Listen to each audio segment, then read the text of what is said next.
podcast is part of the Sports Social Podcast Network.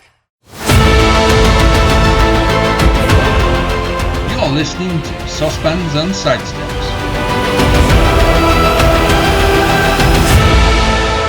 Hello and welcome to a special edition of the Saucepans and Sidesteps podcast. I am ecstatic to be joined by Scarlets Outside Half, Charlie Titcombe. Thank you for joining me. How are you? Yeah, very good. Thanks for having me. Brilliant. So we start all these things nice and easy. So first off, what's your full name and do you have any nicknames? But my full name, Charlie Peter David Titcombe. And my nickname is Tits. Nice. I'm very well known as that. So yeah, that's the go-to around the club. So yeah, bit of a funny one, but yeah, that's the nickname. It's stuck around now. So yeah, you can't get away with a surname like that. No, I know. I don't mind it though. It's all I reply to now. Yeah. So you're not from the region, so do you have any Welsh links? Does Charlie Titcombe aspire to wear the red Wales? I knew this question was coming. The only Welsh, I don't have any Welsh links in my family. No, I've got a Welsh dog. But that's about it. So yeah, no, I've got nothing other than English blood in me. Oh no. So yeah, sorry to hear that. But yeah, no, I'm fully English, but I'm enjoying my time here, I really am. I feel like I've tried to buy into the culture and what the boys are about, and I do really enjoy it here. And I wouldn't say an honorary Welshman, but I'm trying to fit in with the culture and the boys and doing that as much as I can. But I'm afraid to say I'm fully English, born and bred. Some of the things in there are quite nice to hear, I can say at least. So you didn't enter our pathways until the senior academy. So tell us about your rugby journey. How old were you when you first picked up a rugby ball? What steps have you taken through your career? Yeah, I just started down my local rugby club when I was about 5 or 6. My dad, who's a big influence on my career, he was my coach and played at my local club. And then sort of when I was in secondary school, I went to Oakham School and went through the sort of the Leicester Tigers Academy from about 13 to 18, which was brilliant, and learnt so much there. I think it made me a really good player through playing there at school. Not a really good player, but made me a much better player playing there at school and having that academy stuff to do as well. Alongside it, played with Sam Costello. He was at Oakham as well, so we played a bit together. He was going through the Leicester Tigers Academy the year above me, so played a fair bit with him. So I know him pretty well. And we challenge each other and like competing against each other, and I've known him for a while now, so that was good. And then at 18, when school finished, I didn't get offered a contract by Leicester Tigers, and went to Loughborough University straight away. It was in that sort of COVID year, so first year I didn't play much rugby at all, just trained and did some uni work. And then my second and third year was when sort of the Bucs Super Rugby started, which is growing into quite a good sort of product, I think, for boys to pick up contracts from that. And luckily, I managed to get that alongside Teddy Leatherbarrow, who was here last year. And then, before that, I was at Worcester, and then they obviously went under, and I went back to uni, and then ended up here at Scarlets through Scott Snedden, I think. So we had a few conversations and alongside Cubby, and been here for about 1.5 years now. That's brilliant. So we especially on the pod would like to know a bit more about your time in Loughborough Uni and Bucs Super Rugby. So you were 2 times Team of the Season, added to a Player of the Season award. I've read some of the reports from them. You've been described as mesmerizing, having impeccable game management. So, take us through those couple of years. How good was it playing in that competition? You've already touched on a bit there. Yeah, I loved it. I thought it was a real good opportunity to as a young fly half to take control of a team and week to week and driving the sort of standards and driving how you play and learning loads about that. I came in pretty raw at 18 and probably game management was something I had to work on pretty hard.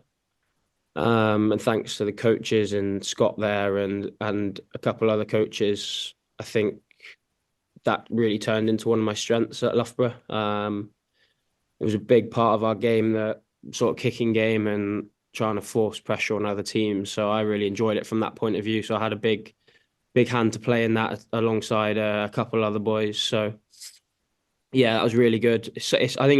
I rate it really highly. I'm obviously biased, but I love it. I think it's fast. I think the tactical side you get when you play some of the top teams, they're proper games of rugby. So yeah, I love it. I learned so much, and I think that put me in a good position to go into professional rugby. But professional rugby is a whole new ballpark in my opinion. It's obviously that uni stuff gets you in the door, but then when you're in the door, it's about kicking on further then. So which I'm trying to do more and more at the minute.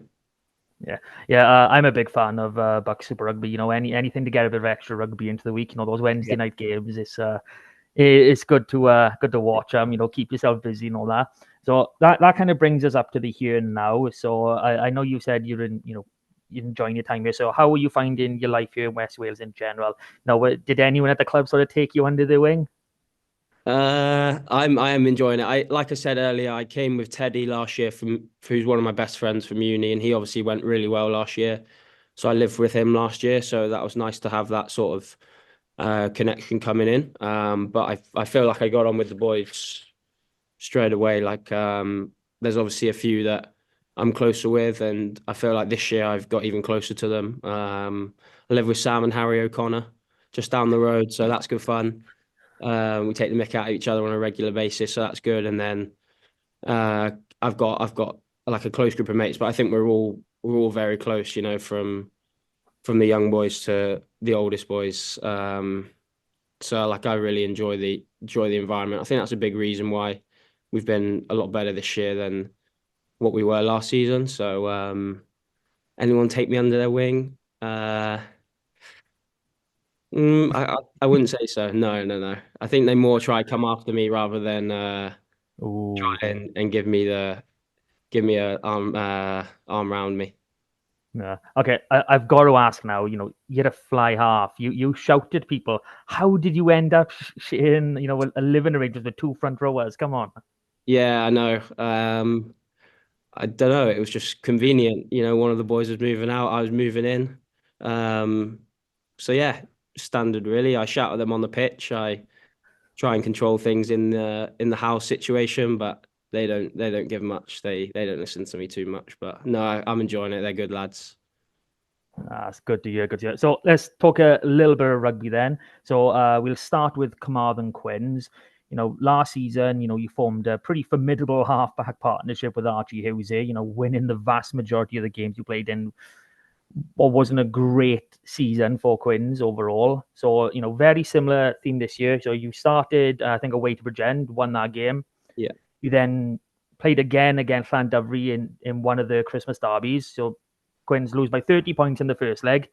You turn up and you turn it into a one-score game, which you could quite easily have won. So what is the standard, like, in your opinion, of the SRC? How do you find, dropping in between the two clubs? Yeah, so it's obviously like the Bucs stuff. It's good to get that game time. I've probably not had loads of it this year, so it's good to, when I can, and dip in and get 80 minutes under my belt. Because as a 10, that's so important. Controlling games and having to experience different stuff. And you only get better by actually playing and doing that. So that's the good side of it. It's quite physical. There's a few dark arts in there, a few experience, second rows trying to get under your skin in breakdowns or pull your fingers back or do anything like that. So there's that side of it.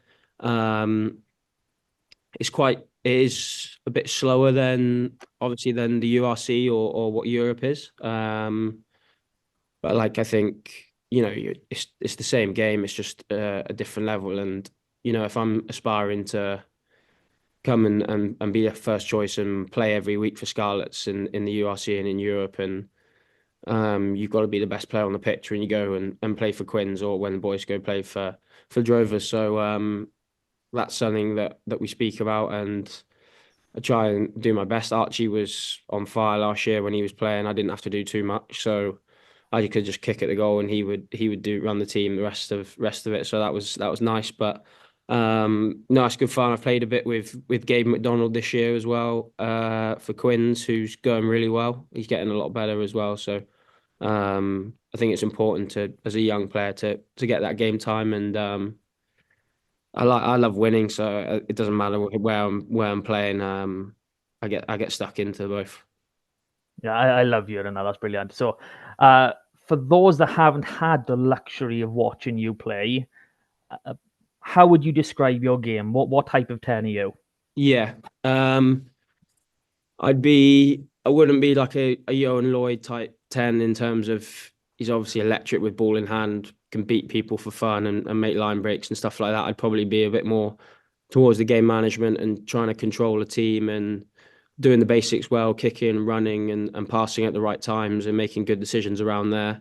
And then just trying to play as flat to the line and use my passing game as possible to create space for other people, to create space for quicker outside backs in the wide channels or for the bigger boys to carry through players. So it's all around sort of controlling games, trying to put the team in a position to win the game.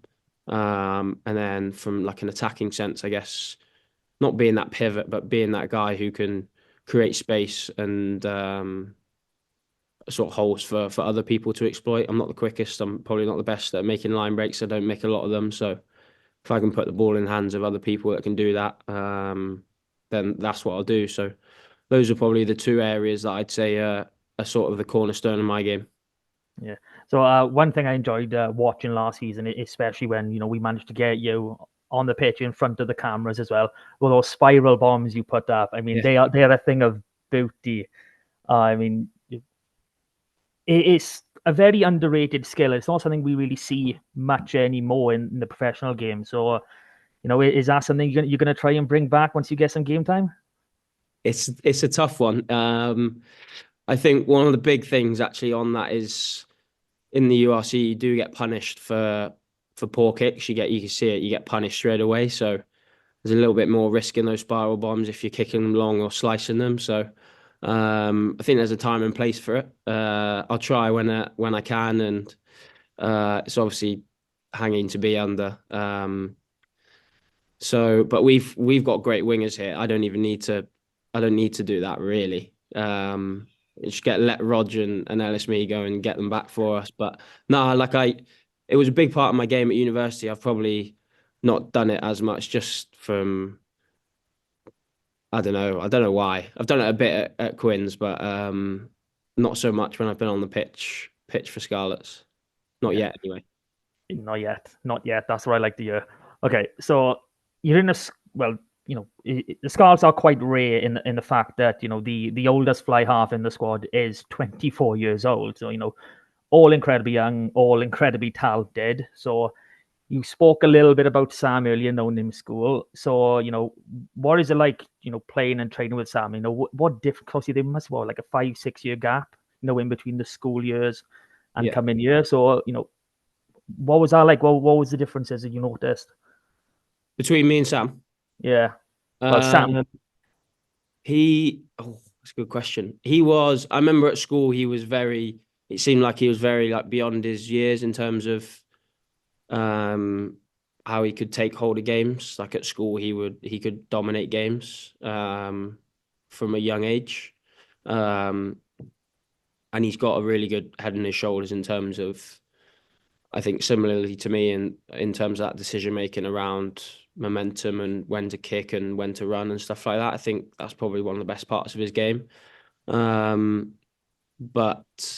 I love me and him. We get on really well, but we do like sort of competing in training. We're never on the same team. Obviously, if he's been starting a lot recently and I've been running for the guys that aren't playing. So we're going against each other quite a lot. He's definitely got a competitive side in him as well. So I think we enjoy that and enjoy a couple words to each other. But I think that's only how it's not anything sinister. It's just healthy and good competition between the group. So I think that's driving us both to be better. But yeah, at school he was a real class operator, and he obviously still is now playing international rugby. But slight differences in terms of it's a good question. I wouldn't say like I'd say like I try and I don't know because we probably play in a reasonably similar way in terms of he's quite good at attacking the line with ball in hand as well and a good passing game. So we're probably a little bit more similar than sort of you see, but yeah, I can't see too many differences between us, to be honest. Okay, so obviously it is really unfortunate though that we have lost Sammy. So, but it does present you with an opportunity to be more prominent in that first 23. And I think a lot of fans are expecting you to be more prominent now, over at least over the next few months. So, how much you look forward to getting some more game time and showing who you are on a bigger stage. You haven't had a great deal of opportunities as yet to showcase everything. So, looking forward to it. Yeah, 100%. That's all you want really as a young player is opportunity and game time to show what you can do. But it's also about it's obviously about the team, and it's important that you want to show what you can do and stuff like that. But it's not about going and chasing and forcing that too much. I think I'm confident in myself. If I go and play my game, I can sort of make the attack look good, make the attack flow, and ultimately that's my job and how I can control the game. So I'm not looking to go out and take the game by storm, make line breaks and be chucking 20 meters out the backs and stuff like this. But it's just about doing what I do well and trying to do that as good as I can, and just learning and adding on sort of layers of experience through situations I find myself in and doing it at that stage with some players that around me, which are top international quality players, which makes my job a lot easier. So we got the chance to speak with Archie Hughes not so long ago, and he talked about other nines that he enjoyed watching and studying. So do you watch a lot of rugby? Do you watch other tens? Do you learn and study from them as well? And if you do, which ones do you like? Yeah, I watch quite a lot of rugby. I've got every subscription known to man on my phone and TV. So as growing up as an English guy, I looked up to Owen Farrell and George Ford were the two big ones for me, which you probably won't enjoy hearing, but yeah, I those two are big for me. I love the way Farrell is in terms of his temperament and how he drives games, and he's always there in the sort of big moments. He's the guy who's making the calls and winning the games more often than not. So I love that aspect of him. And I took a lot when we were talking about that game management stuff earlier. I took a lot from George Ford. I think he's one of the best tactical kickers in the world in recent times. So I took a lot about his sort of decision making and how he kicks and when he kicks and how calm he is on the ball and stuff like that. There's a few I like similar to Farrell in turn. I like Sexton. Those sort of Sexton, Farrell, Dan Bigger. Those three characters, from what I've sort of read and heard, are the character I'd probably categorize myself in terms of driving a team and being pretty competitive and trying to win at all costs at everything. So I love that more than any aspect of their game than the kicking or the running or whatever. I love that aspect more than anything. So those three definitely there. Those would be those four, sorry, would be the big ones. I'd watch a lot of Bowden Barrett growing up, but I don't play massively like him. But he was just unbelievable to watch in 2016, 17 when he was the best player in the world. Yeah. So I like the confidence today. So they're comparing yourself with Test Lions. I quite like it. So yeah, aim high, I guess. you gotta. Okay, so that's all the hard stuff, and you've kind of sort of answered one of these. You didn't give a different. So I've got some quick fire questions. So top of your mind as quick as you can. Okay, I don't want you thinking about this at all. All right. Okay. So tea or coffee?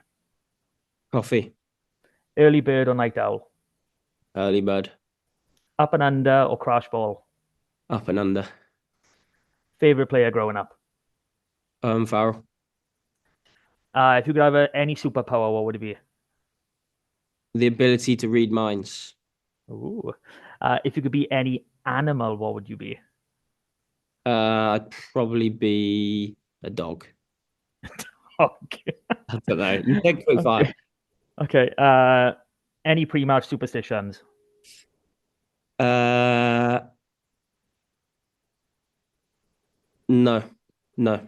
No, you have to think about that one then. Okay. Last meal on earth, what is it? I would have cooked by my dad his Sunday roast pork belly. Oh, nice. Okay. You've got your own dinner party. Any three dinner guests, any time period, anything. Who are you having at the table?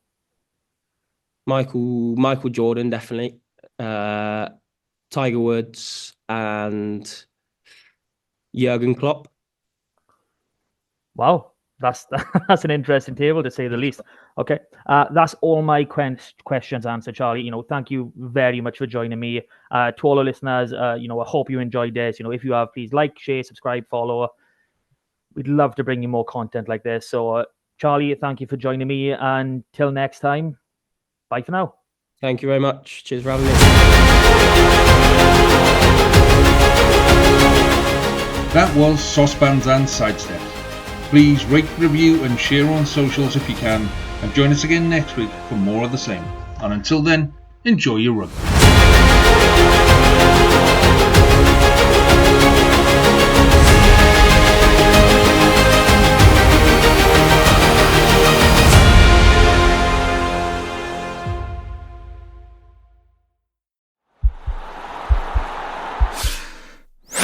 This podcast is part of the Sports Social Podcast Network.